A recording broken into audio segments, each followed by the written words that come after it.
Hi friends, welcome to my YouTube channel cooking fooding. तो आज આપણે બનાવશું જલેબી ગાંઠિયા। ગાંઠિયા પણ ફાફડિયા ગાંઠિયા, એને લાંબા ગાંઠિયા પણ કહે છે। તો ચાલો બનાવવાનું સ્ટાર્ટ કરીએ। અને એમાં પણ જો મેં કઢી બનાવી છે, એની સાથે પછી ડુંગળી છે, મરચાં છે, અને ચિપ્સ પણ કરી છે, અને લીલી ચટણી પણ છે, ને જલેબી। તો ચાલો બનાવવાનું સ્ટાર્ટ કરીએ। एक बाउल लेवानुं छे, एमां आपणे 1 टेबलस्पून ऑइल एड करवानुं छे। आपणे एनो दूधी बनाववानुं छे, गांठियामां एड करवा એટલે આપણે એને એક નાની ચમચી મીઠું એડ કર્યું છે અને અડધી ચમચી મેં ગાંઠિયાના સોડા એડ કર્યા છે। માર્કેટમાં ઇઝીલી મળી જશે। આવી રીતે ગાંઠિયાના સોડા મળે છે, એ તમે એમાં એડ કરી શકો છો। અડધી ચમચી અને અડધી ચમચી હિંગ એડ કરવાનું છે। હિંગ એડ કરવાથી એને પાણીમાં ફ્લેવર મસ્ત આવે છે। मैं आ अर्धो कप पानी एड कर्युं छे अंदर अने बधुं मिक्स कर लेवानुं छे अने एकदम मिक्स कर लेवानुं छे। दूधियुं कर लेवानुं छे। जो तमे तमारी पासे विस्कर ना होय तो तमे ब्लेंडर थी ब्लेंड पण करी शको छो। तो आ रीते आपणे मिक्स कर लेवानुं छे जेथी बधुं मिक्स थई जाय। आपणे सोडा मीठुं हवे आपणे एक बाउलमां चणानो लोट एड करवानो छे। तो आपणे आ रीते मैं कप छे, कपना मापथी मैं 2 कप चणानो लोट लीधो छे। તમે કોઈ પણ બેસન કે ચણાનો લોટ લઈ શકો છો। આપણે એમાં અજમા એડ કરવાના છે અડધી ચમચી, એ પણ મેં હાથેથી ચોળી અને આમાં એડ કરવાના છે, એટલે એની ફ્લેવર સરસ આવે। તો આવી રીતે હાથેથી ચોળી અને આપણે એડ કરવાના છે। તીખાનો ભૂકો છે, એ પણ મેં અડધી ચમચી લીધો છે, મેં ખાંડીને લીધો છે। મિક્સરમાં પીસશો તો તમારા ગાંઠિયા કાળા થશે, એટલે મેં ખાંડી લીધું છે। બધું મિક્સ કરી લઈએ। જો તમારે ગાંઠિયા વધારે કરવા હોય તમે એ પ્રમાણે માપ લઈ શકો છો। હવે આપણે જે પાણી બનાવેલું દૂધિયું એ આપણે આમાં ગાંઠિયામાં ધીમે ધીમે એડ કરતું જવાનું છે। અને ચણાનો લોટ એકદમ સ્ટીકી હોય છે, એટલે થોડું થોડું પાણી એડ કરતું જવાનું, કેમ કે ચણાના લોટમાં પાણી ઓછું જોઈએ છે, એટલે જો તો ધીમે ધીમે એડ કરતું જવાનું અને નાખતું જવાનું અને લોટ બાંધતું જવાનું। તો આવી રીતે આપણે રોટલીના લોટ કરતાં થોડોક ઢીલો લોટ રાખવાનો છે, જેથી આપણે ગાંઠિયા સહેલાઈથી પડી શકે। એટલે આવી રીતે આપણે થોડોક લોટ ચોટતો હોય ચણાનો લોટ તો થોડોક કોરો લોટ એડ કરી અને આવી રીતે કોણવી શકો છો। આવી રીતે બધું જ કોણવી લેવાનો છે। કોણવાથી ગાંઠિયા એકદમ આપણા સોફ્ટ ને વ્હાઈટ થાય છે। અને પાટલી ઉપર થોડુંક તેલ એડ કરી અને આવી રીતે કોણવી લેવાનો છે। જો તમારા હાથમાં ચોટતો હોય લોટ તો થોડુંક તેલ એડ કરી અને તમે કોણવી શકો છો। એકદમ સોફ્ટ ને વ્હાઈટ ગાંઠિયા થશે, એટલે કોણવાનું ખાસ કોણવજો લોટને। આવી રીતે આપણે બધો લોટ કોણવાઈ ગયો છે। હવે આપણે એને ઢાંકી દઈએ અને 30 મિનિટ માટે સેટ કરવા મૂકી દઈએ। ત્યાં સુધીમાં આપણે કઢી ને ચટણી લીલી અને જલેબી ત્રણેય બનાવી લઈએ। તો ચાલો બનાવી લઈએ। તો સ્ટાર્ટ કરીએ। હા, માંડવીના બી છે, એક બાઉલ મેં માંડવીના બી લીધેલા છે, આપણે એને પીસી લેવાના છે। અધકચરા પીસવાના છે, આવી રીતે પીસી લેવાના છે। જો ચટણી બનાવતા હો તો તમે આવી રીતે પીસીને એમાં એડ કરશો તો તમારે આખા નહીં રહે એમાં। એટલે હું હંમેશા આ ચટણી બનાવું છું તો આવી રીતે સિંગના બી આપણે એને અધકચરા દળી અને રાખું છું, પછી એમાં એડ કરું છું, જેથી આપણે આમાં સિંગ આખી નહીં રહે અને સહેલાઈથી મિક્સ થઈ જશે। તો આવી રીતે એક બાઉલમાં કાઢી લેવાનો। અને હવે આપણે મરચાં એડ કરવાના છે ચટણી માટે। તો અહીંયા મેં 250 ગ્રામ મરચાં લીધા છે અને કોથમીર મેં ધોઈ અને એકદમ કોરી કરી લીધી છે। તો આ કોથમીર એમાં એડ કરવાની છે। અને એમાં મેં લીમડો પણ એડ કર્યો છે, એનો ટેસ્ટ પણ સરસ આવે છે લીમડાનો। અને ફુદીનો પણ એમાં એડ કર્યો છે। મેં બધું મિક્સ કરી ધોઈ લીધું છે, એટલે આમાં મિક્સ કરી નાખ્યું છે, એટલે ફુદીનો પણ આમાં એડ કર્યો છે। અને આપણે આદુને એકદમ નાના નાના પીસ કરી અને એડ કરવાના છે। અને લસણ છે, એ પણ મેં 10-15 કળી મેં લસણની એમાં એડ કરી છે, એનો ટેસ્ટ પણ બહુ સરસ આવે છે ગાંઠિયા સાથે પણ। હવે 1 ચમચી મીઠું એડ કરવાનું છે અને 2 ચમચી આપણે ખાંડ એડ કરવાની છે, જેથી આપણે લીંબુ એડ કરીએ, લીંબુનો રસ એટલે બેલેન્સ રહે। હવે 2 ચમચી આપણે લીંબુનો રસ એડ કરવાનો છે, તમે જોઈ શકો છો એનો ટેસ્ટ પણ સરસ આવે છે એમાં, ખાટો ગળ્યો મીઠો ખારો। તો હવે આપણે એને પીસી લઈએ। તો આપણી ચટણી પીસાઈ ગઈ છે। જોયું ફ્રેન્ડ્સ, એકદમ મસ્ત લીલો કલર આવ્યો છે ને ચટણીનો. હવે આપણે જે માંડવીના બી પીસેલા હતા એ આમાં એડ કરી દઈએ અને ખાલી મિક્સ થાય એટલું જ ચન કરવાનું છે. ઝાઝી ચન નથી કરવાનું, તો આપણી ચટણી ચીકણી થઈ જશે. તો તમે જોયું ફ્રેન્ડ્સ, આપણે એકદમ મિક્સ થઈ ગયું છે ને. માંડવીના બી એડ કર્યા, લાગે કે આપણે માંડવીના બી એડ કર્યા છે. એકદમ મિક્સ થઈ ગયું છે. તો હવે બાઉલમાં કાઢી લઈએ. આપણી ચટણી રેડી છે.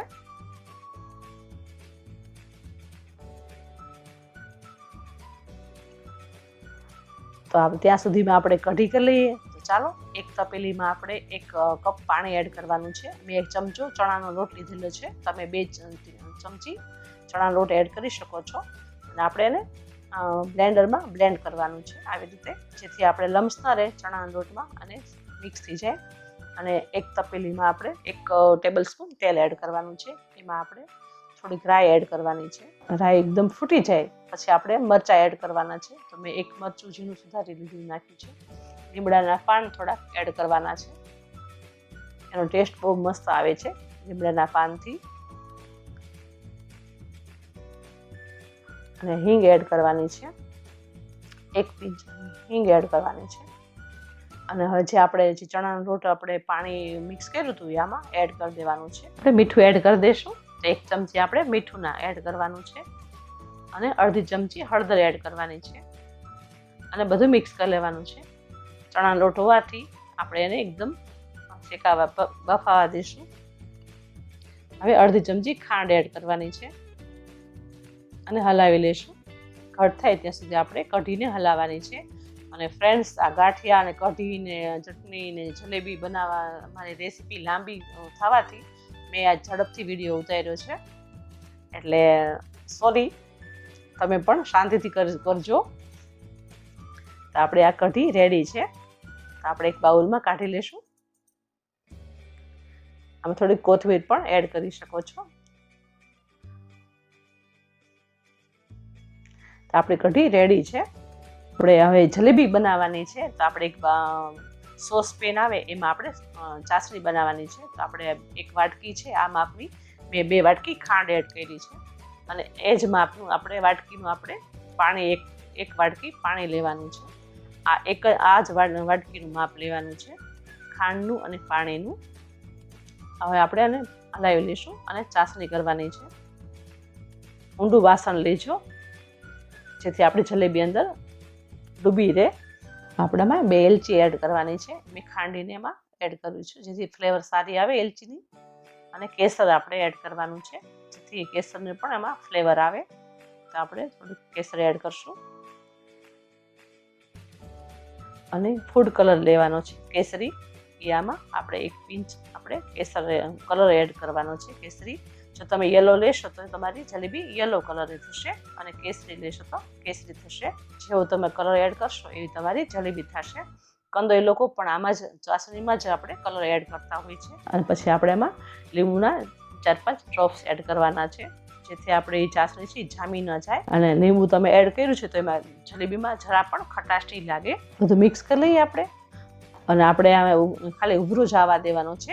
કાંઈ ચાસણી નથી બનાવવાની. 1 તારની કે અડધા તારની ત્યાં સુધીમાં આપણે બેટર બનાવી લઈએ જલેબીનું.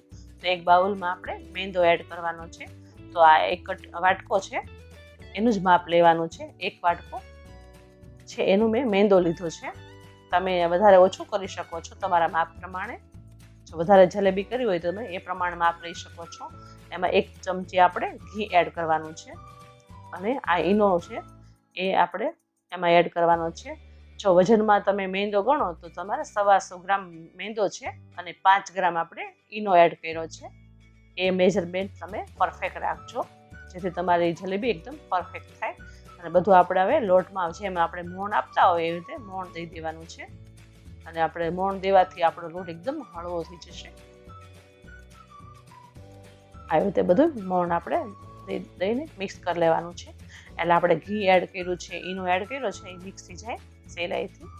અને તમે સહેલાઈથી બેટર મિક્સ કરી શકો. હવે આપણે એ જ માપનું આપણે પાણી લેવાનું છે. જે મેં વાટકો મેંદો લીધો છે 1 વાટકો, એ 1 વાટકો આપણે પાણી લેવાનું છે. તો એમાં થોડું એડ કરતું જવાનું છે અને આપણે લોટ બાંધતું જવાનું છે. આવી રીતે લોટ નથી બાંધવાનો, આપણે ખાલી બેટર જ કરવાનું છે. એકદમ આવી રીતે મિક્સ કરતું જવાનું છે. ટેન્શન ન લેતા, લમ્સ બધા જ આપણા દૂર થઈ જશે અને સહેલાઈથી આપણો લોટ એકદમ જલેબી પાડે એવો જ થઈ જશે. તો આવી રીતે આપણે એકદમ મિક્સ કરી લેવાનો છે અને આવી રીતે ઊંચો નીચો કરવાથી આપણે એકદમ લમ્સ હવે નીકળી જશે. અને આવી રીતે જો આપણો લોટ એકદમ સરસ સહેલાઈથી તમે આવો જલેબી પાડો એવું થઈ જશે. ત્યાં આપણી ચાસણી થઈ ગઈ છે. જોયું, આમાં એક ઉબાલ આવી ગયો છે એટલે આપણી ચાસણી રેડી છે. તમે કેમ ગુલાબ જાંબુમાં કરતા હોય ચાસણી એવી જ કરવાની છે. એક પેન લેવાનું છે, આપણે એમાં ઘી ગરમ અથવા તેલ કોઈ પણ તમે લઈ શકો છો. તમે તેલ લીધું છે, તેલ ગરમ મૂકવાનું છે, જલેબી મૂકવાનું છે. તમારે આવી રીતે ફ્લેટ પેન લેવાનું છે. જો ઊંડું પેન લેશો તો તમે જલેબી સારી નહીં પડે. હવે આપણે આ જે સોસની બોટલ આવે છે એમાં આપણે આ બેટર ભરી લઈશું. અને તમે દૂધની થેલી આવે છે એ પણ લઈ શકો છો. એમાં તમે ભરીને જેમ કોન ભરીએ અને આપણે કેમ કાતરથી કાપી અને એમ પણ તમે જલેબી પાડી શકો છો. અને આ જે સોસની બોટલ છે એમાં મેં બેટર ભરી અને આપણે જલેબી પાડવાની છે. તેલ પણ આપણું આવી ગયું છે, ગરમ થઈ ગયું છે. તો આવી રીતે આપણે જલેબી ગોળ ગોળ પાડવાની છે. જો તમે પહેલી વાર પાડતા હો તો તમે થોડુંક ધ્યાન રાખીને પાડશો તો સહેલાઈથી પડી જશે. અને જો તમે તેલ આપણો મીડિયમમાં બહુ એકદમ આવા નથી દેવાનું અને ઠંડુ પણ નથી રાખવાનું. જો ઠંડુ તેલ હશે તો તમારી જલેબી ઉપર નહીં આવે. જો આ તમે જોઈ શકો છો કે આપણી જલેબી તરત ઉપર આવે છે ને, તો આપણું તેલ રેડી બરાબર છે. તો આવી રીતે ઉપર આવી જાય.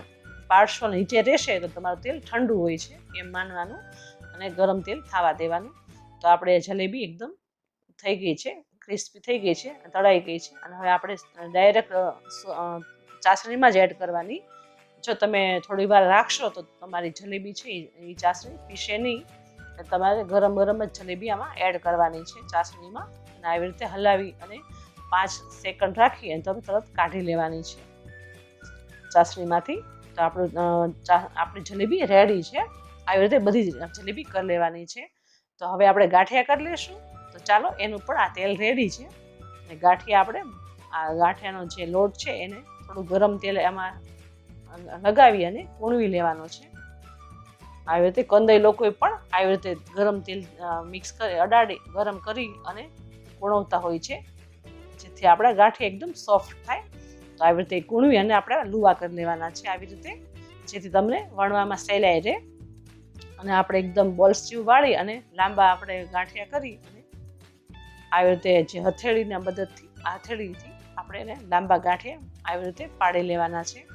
તમે જોઈ શકો છો કે આપણા ગાંઠિયા એકદમ મસ્ત પડી ગયું છે. અને આપણે જે પટ્ટી ચાકુ આવે એનાથી આપણે એકદમ ખેંચી લેવાનું છે. આવી રીતે આપણે તેલમાં મૂકી દેવાનો છે. તમે જોઈ શકો છો આપણા ગાંઠિયા એકદમ સહેલાઈથી પડી પણ જાય છે અને નીકળી પણ જાય છે છરીથી. તો આવી રીતે બીજો આપણે લુવો લઈ અને લાંબો ગાંઠિયા કરી અને આપણે હથેળીના મદદથી આપણે એને લાંબો પાડી લેવાનો છે. અને તમે જોઈ શકો છો આપણા ગાંઠિયા એકદમ નાયલોન કેવા સરસ થયા છે ને, કે પાટલી પણ દેખાય છે નીચે. તો આવી રીતે આપણે એકદમ ચપ્પુથી ખેંચી લેવાનું છે. અને એકદમ જો તમે જોઈ શકો છો આપણો એકદમ નાયલોન ગાંઠિયા થયા છે ને કંદોઈ જેવા. તો તમે કંદોઈથી પણ સરસ થયા છે ને. તો આપણે તેલમાં મૂકી દેવાનું છે અને આપણે ધીમો ગેસ રાખવાનો છે. ફૂલ નથી રાખવાનો. જો તમે ફૂલ ગેસ રાખશો તમારા ગાંઠિયા લાલ થઈ જશે. એટલે ધીમા ગેસે જ તમારે ગાંઠિયા કરવાના. અને આ ગાંઠિયાને તળતા થોડી પણ વાર લાગતી નથી, ઝડપથી તળાય છે. અને આપણે તળાઈ ગયા છે ગાંઠિયા. અને તેલ એકદમ નિતારી લેવાનું છે. આવી રીતે તેલ નીતરી જાય એટલે આપણે એને એક પ્લેટમાં ટીશ્યુ પેપર મૂકી અને આપણે એમાં મૂકી દેવાના છે. તો આપણા ગાંઠિયા રેડી છે. તો આપણે એમાં હિંગ સ્પ્રિંકલ કરી લઈશું, જેથી એનો ટેસ્ટ પણ સરસ આવે છે એમાં ગાંઠિયામાં. આપણે હવે પ્લેટિંગ કરી લઈએ. તો ચાલો પ્લેટિંગ કરી લઈએ. તો આપણે એના માટે કઢી બનાવી અને ડુંગળી છે, મરચાં છે અને ચિપ્સ પણ બનાવી છે અને લીલી ચટણી પણ છે અને ગાંઠિયા આપણા નાયલોન પણ છે. ચાલો આપણે પ્લેટિંગ કરી લઈએ. તો આવી રીતે આપણે બધા ગાંઠિયા તમે જોઈ શકો છો આપણે એકદમ નાયલોન એકદમ ક્રિસ્પી નાયલોન થયા છે, સોફ્ટ એટલા થયા છે. અને આપણે ઉપર પણ હિંગ એમાં એડ કરી દઈએ. અને જલેબી પણ આપણે એના માટે સાથે ગળ્યું તો જોઈએ જ ગાંઠિયા સાથે. તો એના માટે આપણે જલેબી પણ બનાવી છે. તો ચાલો, દશેરા આવે છે અને માતાજીના દશેરા છે એટલે આપણે જલેબી બનાવી અને એના ઉપર આપણે કેસર તો એડ કર્યું જ છે, તો આપણે પિસ્તા પણ એડ કરી દઈએ. તો આપણે ગાર્નિશિંગ માટે પિસ્તા એડ કરી દઈએ. તો તમે જોઈ શકો છો કે આપણા ગાંઠિયા જલેબી અને એનો ટેસ્ટ પણ સરસ છે. તો ચાલો, તમે પણ બનાવો ઘરે જલેબી ગાંઠિયા દશેરામાં અને એન્જોય કરો. આઈ હોપ તમને મારા જલેબી ગાંઠિયા કઢી ચટણી ગમ્યા હશે. તો લાઈક કરો, શેર કરો, સબસ્ક્રાઈબ કરો. Thank you.